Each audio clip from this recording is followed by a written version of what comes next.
नमस्कार। जैसा कि आप देख रहे हैं, इटावा विधानसभा से साधना न्यूज़ चैनल जो हर विधायक, हर दल, जो लोग प्रत्याशी हैं, उनसे आपको संपर्क में लिए हुए हैं। साधना न्यूज़ चैनल से इटावा से आज हम आपकी मुलाकात कराते हैं इटावा के कुलदीप गुप्ता संतू, जो कि इटावा से पूर्व चेयरमैन भी रह चुके हैं। इन्होंने विकास कार्यों को अच्छी ढंग से किया है। इटावा में इनकी अच्छी पकड़ भी है, लोग इन्हें पसंद भी करते हैं। अब इन्हें को विधायक करना है तो ये समाजवादी पार्टी से लगते हैं और बनते हैं विधायक। तो इनके लिए क्या विकास कार्य की योजनाएं रहेंगी, वो देखते रहिए। साधना न्यूज़ के साथ आपकी बात कराते हैं संतू गुप्ता जी से। गुप्ता जी, अगर आपको मौका मिलता है विधायक बनने का, तो आपको अपनी इटावा विधानसभा के लिए किस तरीके का विकास चाहिए? मैं तो सर्वप्रथम यही चाहूँगा कि हमारे पूरे उत्तर प्रदेश में सबसे अधिक विकास हमारी इटावा विधानसभा में हो और हमारे क्षेत्र की जनता के लिए जो भी अच्छे से अच्छे कार्य हों, आपकी चाहे फैक्ट्रियाँ हों या जो भी उद्योग लगें तो हमारे इटावा विधानसभा क्षेत्र में लगें और जनपद में लगें। ये हमारा उद्देश्य है। और यदि आप विकास की बात कर रहे हैं तो 5 वर्ष के अंदर जो प्रेजेंट में यहाँ के जनप्रतिनिधि हैं, उन्होंने वैसे कहें लोकसभा के पिछले आज 7 वर्ष होने को आए हैं। पहले भी सांसद रहे लोकसभा के, विधायक अब चुनी गई हैं यहाँ से विधायिका। तो कोई हमें तो ऐसा लगता नहीं कि बीजेपी ने कोई यहाँ इटावा में कोई ऐसा कार्य कराया हो जो आकर्षण का केंद्र बना हो। कोई भी मुझे ऐसा पूरी विधानसभा में कोई ऐसा कार्य नहीं लगता है।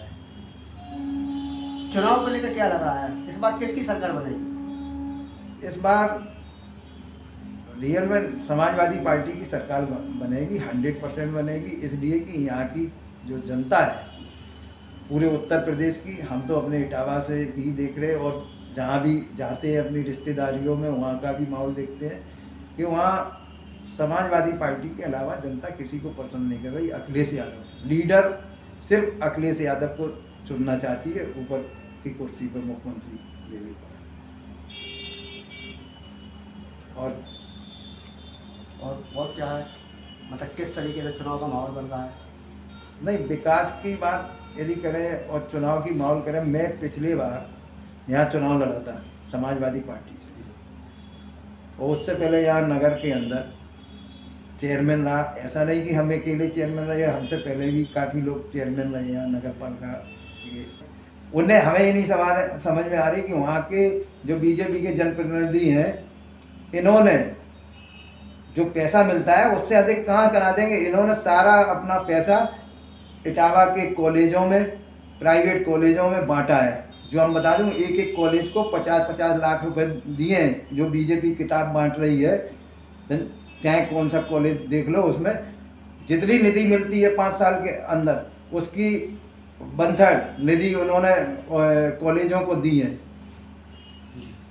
आप जानकारी कर लो, सीडीओ वहाँ वो डाल दो, आपको मिल जाएगी पूरी जानकारी। और इन्होंने खुद बुकलेट छापी है, रामशंकर कठेरिया जी ने और इनकी यहाँ की विधायिका, सदर विधायिका जी ने, तो उनकी निधि से बताए हुए कार्य बता रही है। तो उसमें देख लो कितने रुपए का उन्होंने स्कूल कॉलेजों को दिया है। इसमें जैसा देखिए, आप सुन रहे हैं, आप बात करते हैं संतू जी से, यहाँ की सदर विधायक ने अभी तक जो वर्तमान में है उनने कितने विकास कार्य कराए, उसके बारे में जानकारी करते हैं। गुप्ता जी, जैसे यहाँ सदर विधायक जो हैं इस समय सरिता भदौरिया जी, तो उन्होंने अपने कार्यकाल में क्या उपलब्धियाँ दी हैं इटावा को? मुझे तो एक भी उपलब्धि ऐसी नहीं लग रही जो उन्होंने दी हो। यदि सबसे पहले उपलब्धि आदमी अपने घर में देता है। हम तो यहाँ से इटावा से यदि उदी मार्ग की भिंड जाऊँ तो आध घंटे में पहले पहुँच जाते थे, 1 घंटे में, और आज 1.5 घंटे में भी नहीं पहुँच पाओगे जमुना के पुल तक। जी का ही रोड है वो तो। अरे बिल्कुल स्वाभाविक है, उनका तो पूरा घर है, पूरा इटावा विधानसभा उनके उस नज़र से देखे। मैंने ज्ञापन दिया था डीएम साहब को, वो किस संबंध में दिया था आपने? मैंने इटावा को जो जिलाधिकारी महोदय को देने गए थे ज्ञापन, वो इसलिए दिया था कि आप ये देखिए कि पारपट्टी क्षेत्र में जहाँ की यहाँ की सदर विधायिका है, उन्होंने उस क्षेत्र में कम से कम 20 राजनेता दिए, जनप्रतिनिधि इतने वो दिए, वहीं की विधायिका जनप्रतिनिधि हैं। उन्होंने अभी तक जो उनका घर है, जब वो स्वतः उस रोड की मरम्मत नहीं करा सकती जहाँ 20 से अधिक मौतें हो चुकी हों और कम से कम 50-70 लोग घायल हो चुके हों। जो व्यक्ति तो किसी का भी मन है, लेकिन तकलीफ तो होती है, लेकिन हमें ये समझ में नहीं आती ऐसे नेताओं पर जूं तक नहीं रेंगती है कि अपने घर में ही काम करा लें। तो बाहर भी आप यहाँ दशा चले जाओ, देख लो जाके, तो बाहर क्या काम करेंगे। एमपी को जुड़ता है, इसको लिप मार्ग बोलते हैं, हिंदुस्तान का सबसे बड़ा नेशनल हाईवे रहा है किसी ज़माने में।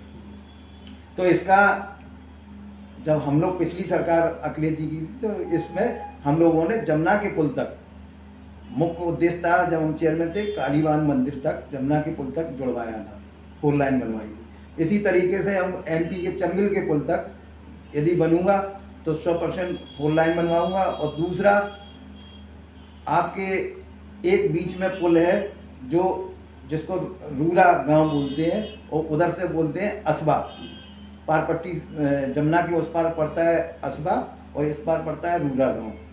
यहाँ एक पुल की बहुत आवश्यकता है। तो जो दोनों तरफ मिलने का रास्ता है, तो एक तो रोड मार्ग कम हो जाएगा, कम से कम उसको 1 घंटे की अवधि का वो कम हो जाएगा। एक तो ये काम हो गया।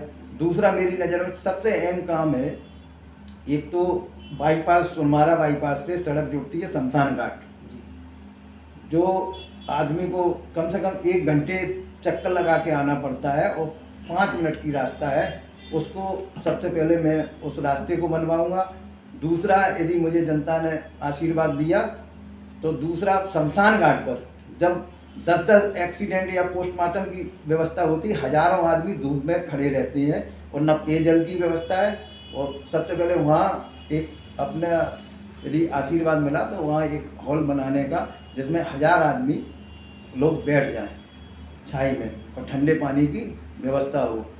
तीसरा काम ये है कि हमारे कचौरा रोड है, आपका इस तरफ है, एक दिल रोड है। और चौथा काम है, अपना प्रयास करूँगा अपने लीडर से कह के कि हम वहाँ कोई फैक्ट्री ले आने का ऐसा कार्य करेंगे जो वहाँ पारपट्टी के क्षेत्र को रोजगार मिल सके। पारपट्टी क्षेत्र में फैक्ट्री वगैरह लगाते हैं तो उसमें तो पब्लिक को भी लाभ मिलेगा। नहीं, पब्लिक को लाभ मिलेगा, खुशहाली होगी। जब किसी के घर में वेतन जाएगा 20,000 रुपये, तो उसके घर में खुशहाली होगी। सबसे बड़ी बात आपको बता दूं, ये यहाँ जबकि पारपट्टी के क्षेत्र के काफ़ी लोग ऐसे हैं जो उद्योगपति हैं, जो जाकर दूसरी जगह व्यापार करते हैं। आप आइए आगरा, जैसे ही इटावा विधानसभा होती है, शुरू होती है, उसके बाद आपको आगरा में घुसोगे, सब तरफ कोल्ड स्टोर नज़र आएंगे, कोई ना कोई ऐसा उद्योग नज़र आएगा। आप इटावा की तरफ आओगे, आप भिंड की तरफ चले जाओगे, जैसे ही पुल पार करोगे वैसे ही एमपी के पुल पार करोगे, आपको उद्योग नज़र आएंगे।